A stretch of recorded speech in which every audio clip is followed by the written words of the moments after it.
illuminates small areas, there are patches of darkness, too, and parts that are neither one thing nor the other.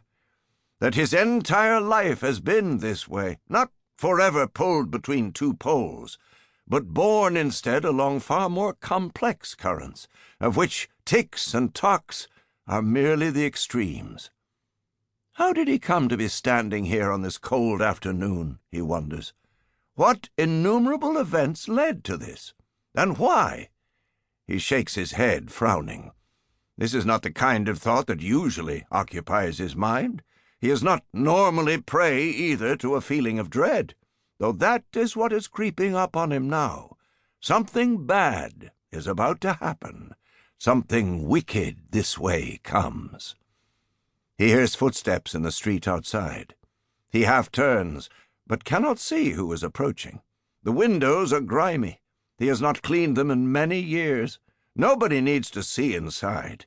His venerable name on the sign is advertisement enough, and as he has gradually withdrawn from the world, so he has come to value the privacy the window's opaqueness confers.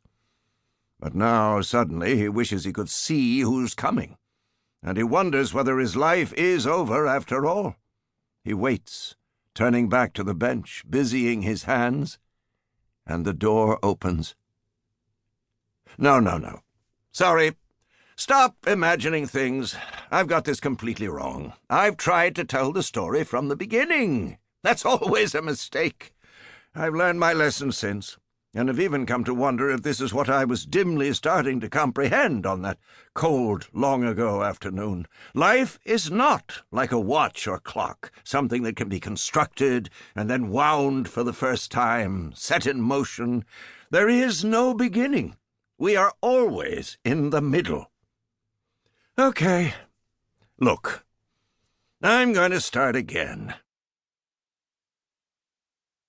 Part 1. A story is a spirit being, not a repertoire, allegory, or form of psychology. Martin Shaw, Snowy Tower. Chapter 1. So, this is a story, as I've said, and stories are skittish, like cats. You need to approach calmly and respectfully, or they'll run away, and you'll never see them again. People have been spinning tales for as long as we've been on this planet, perhaps even longer. There are stories that are so ancient, in fact, that they come from a time before words. Tales conjured in gestures and grunts, movement of the eyes, stories that live in the rustling of leaves and lapping of waves, and whose ghosts hide in the tales we tell each other now.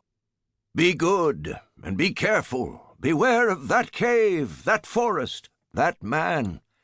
Someday the sun will go dark, and then we will hide.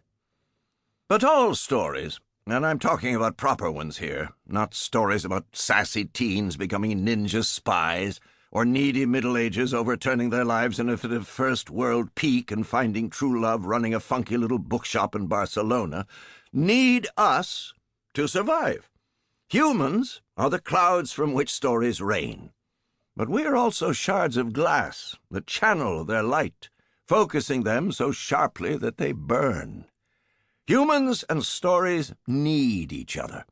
We tell them, but they tell us too, reaching with soft hands and wide arms to pull us into their embrace.